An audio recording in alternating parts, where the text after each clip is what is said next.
Ya, selamat datang kembali di channel Mikey Raharja bersama gua. Ya, tentu Mikey di sini dan sorry. Dan ya, kita akan membahas dua pertandingan yang satu cukup seru, tapi di sisi lain yang satunya juga ya gitu deh. Karena ya dari kualitas aja sih eh, apa permainan dan dari kualitas pemain juga ya gimana gitu gue bisa bilang nggak bisa ngomong gitu loh. So langsung gue bahas aja. Di match pertama ada Wales dengan Denmark. Nah, apa ya kalau bisa gue bilang tuh eh ya emang Wales tuh emang nggak banget dari awal grup stage aja. Mungkin gue cuma nonton satu dan kemarin gue nonton juga di match yang ini lawan Denmark dan emang gak banget gitu loh.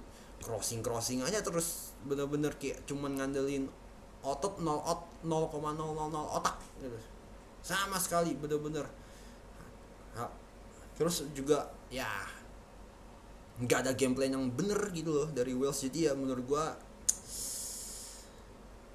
dengan 4-2-3-1 pun ya kalau pemainnya katrok gini dan pelatihnya juga katrok juga, ya udahlah, mending cari kitab suci aja ke barat, ikut sunggokong lah. Bener, bener-bener aduh mainnya tuh dan begitu juga dengan Denmark ya. Kalau gue lihat ini kan Denmark juga tetap pakai 3-4-2-1 yang apa ya, yang dipakai juga sama dengan pas mereka melawan Rusia gitu. Cuman bedanya kalau lawan Rusia itu dia masang si Yusuf Paulsen sebagai strikernya, tapi di pertandingan ini akhirnya gue nggak tahu si Yusuf Paulsen kenapa, mungkin ya diistirahatkan dulu. Akhirnya mereka pasangin Kasper Dolberg dari awal, dan untuk gue cukup berhasil sih karena terbukti bahwa Dolberg ini apa ya, lebih kurang membantu lah dalam segi mencetak gol gitu ya, dan membuat Denmark apa ya, bisa bermain lebih nyaman lah dengan strategi yang mereka mainkan gitu. Ya kalau gue lihat gol pertamanya ya itu sih emang murni emang individualnya Dolberg sendiri sih. Karena apa ya, mungkin dia juga udah tahu trainnya apa Johan Cruyff Arena itu. Jadi apa ya, udah tahu menau lah, karena dulunya dia juga bermain untuk Ajax. Dan ya dia udah tahu, oke, mungkin udah cukup mengenal lah gitu. Walaupun ini gua bahasnya sebenarnya nggak ada hubungannya sih, but then apa ya, di babak pertama sebenarnya nggak terlalu menonjol Denmark ini. However dengan kerja kerasnya mereka, dengan kegigihannya mereka, di babak kedua mereka mainnya jauh lebih baik lah dibandingin di babak pertama. Karena emang di babak pertama tuh emang dua tim ini yang gue tonton di 45 menit pertama itu mainnya cuman crossing aja gitu loh, cuman bolak balik, jadi ya membosankan banget sih untuk gue. But then ya di babak kedua ya akhirnya Denmark lebih berani untuk ngambil inisiasi serangan, dan ya terbukti cukup berhasil gitu loh dengan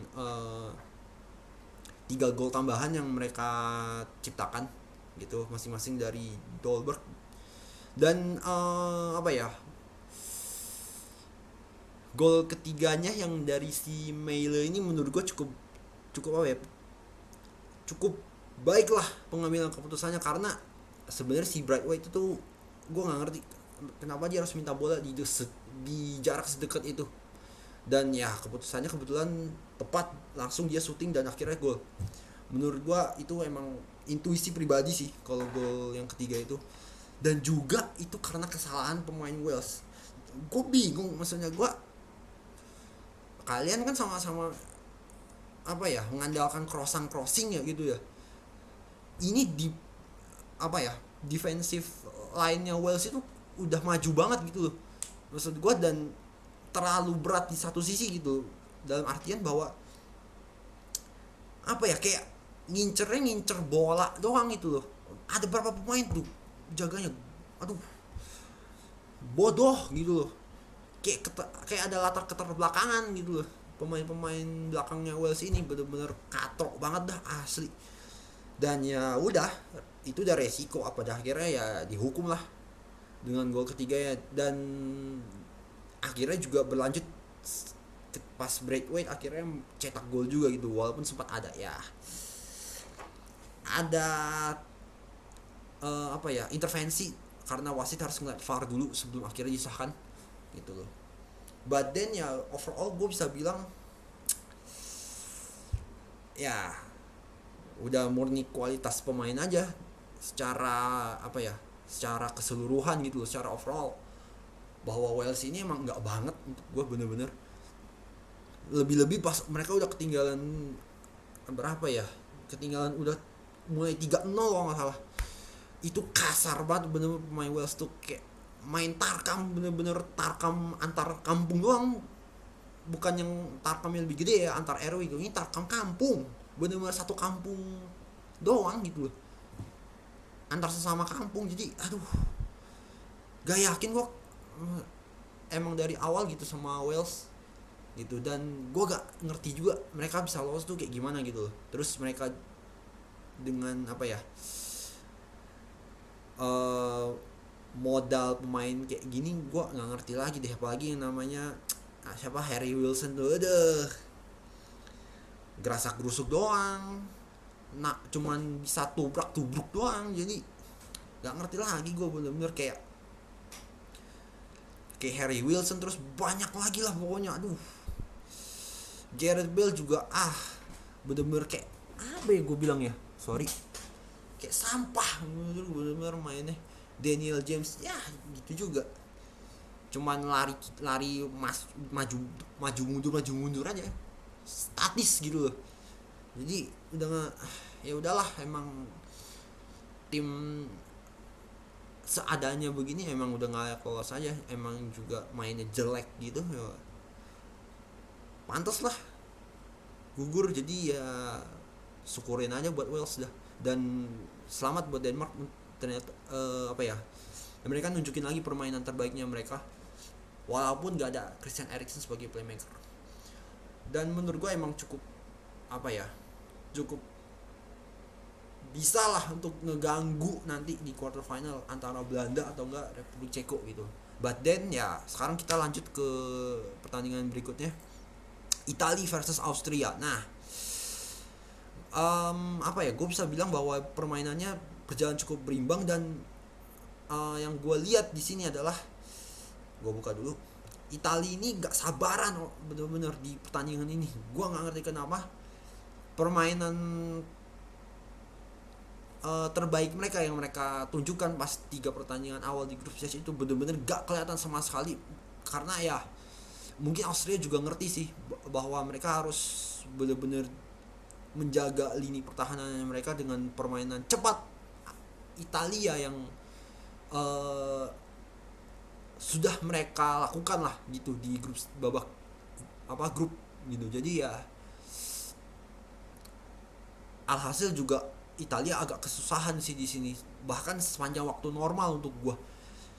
Bener deh, karena ya lini depannya tuh agak apa ya, gue bisa bilang agak tergesa-gesa gitu loh untuk nyelesain semuanya gitu loh. Dan kadang-kadang juga striker apa tuh, 3 penyerang itu agak egois aja untuk gue, kayak pengen cepet-cepet ngesut, pengen cepet-cepet gol. Nah itu sih yang gue ngeliat dari dari 3 penyerang Italia ini, terutama kayak Berardi, Insigne itu aduh, bener deh mereka kurang gitu perform dengan baik sih untuk gua di match ini itu. Walaupun ya kalau gue lihat Jorginho main apa ya, punya peran yang cukup bagus di sini. Begitu juga dengan ya Acerbi di sini, Acerbi, Spinazzola, dan Ya dua itu sih. Oke, gue sebelumnya sambil ngomong ini, gue sorry ya, gue kemarin agak salah kasih info. Sebenarnya kalau nggak Acerbi itu gue pengen ngomong si ada satu back lagi gue lupa, tapi Chiellini itu emang udah out karena udah cedera gitu. Jadi ya untuk sekarang Acerbi itu udah best choice lah untuk Italia sekarang ini. Dan apa ya, pada akhirnya mereka harus muter otak gitu loh ya, udah buntu akhirnya crossing kiri kanan aja gitu loh, karena emang mereka mau passing short pun juga udah agak buntu karena lini pertahanannya Austria sendiri juga udah apa ya, udah numpuk gitu loh.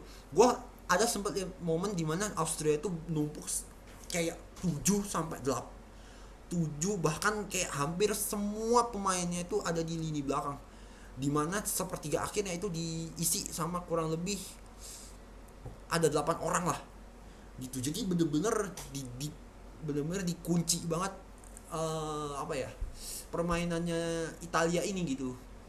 Dan terbukti ya strateginya Austria sih gue bisa bilang cukup berhasil gitu loh. Dan apa ya, membuat stamina-nya mereka sedikit demi sedikit tergerus dari timnas Italia ini gitu. Sebenarnya Austria juga main nggak gitu jelek-jelek banget sih di sini, bahkan gue bilang ya sedikit lebih baik lah untuk gue. Cuman ya gitu, maksudnya gue murni dari segi kualitas dan segi pengalaman udah berbicara sih sini, karena ya oke lah, gue bisa bilang 90 menit babak apa ya, di waktu normal gitu ya Austria gue bilang cukup, bisa dibilang cukup berhasil lah. Bahkan apa ya, kalau gue bilang keberhasilan mereka tuh membuat stamina dan konsentrasinya mereka kacau. Jadi ya untuk gue nggak bisa apa ya, kita nggak bisa pandang sebelah mata juga untuk match kali ini dari timnas Austria yang ini gitu loh. But then pas udah masuk perpanjangan waktu ya udah, bam, golnya dari Chiesa sama golnya dari kalau nggak salah tuh si Locatelli kalau nggak salah ya yang golin. Ya udah gitu, berbicara semua gitu bahwa ya Italia ini memang punya squad yang lebih baik dibanding Austria gitu loh. Walaupun ada satu gol balasan dari Austria, tapi ya itu udah nggak ngaruh lagi gitu, karena untuk gue Italia udah dapat momentumnya. Pas si Barella ini diganti sama kalau nggak salah sama Locatelli. Diganti Pessina sama gol kedua itu Pessina. Pas Pessina sama Locatelli masuk, selesai. Bener-bener Italia yang sebenarnya emang akhirnya muncul juga gitu loh. Maksudnya gue di sini gameplay mereka yang asli ya, yang mereka tunjukin sama group stage akhirnya keluar. Dan ya praktis mereka udah apa ya, udah tutup buku lah di pertandingan ini. So that's a nice game for Italy as well as Austria, but then quality speaks loud that Italy were better to qualify into the quarterfinal of Euro 2020. So ya congrats lah untuk Italia. Dan berikutnya nanti gue akan kasih kalian preview tentang pertandingan apa ya, babak gugur kedua. Di antaranya ada Republik Ceko, enggak, iya sih, antara Belanda sama Ceko plus dengan Belgia sama Portugal. Oke. Gue nggak tahu, mungkin gue bisa nonton, gue sih pasti nonton Belanda lawan Cekonya, cuman gue belum pasti nih antara Belgia sama Portugal, tapi mudah-mudahan gue bisa nonton, jadi gue bisa kasih kalian reviewnya. But then nanti ada preview dari dua pertandingan ini. So itu aja dari gue. Thanks for watching.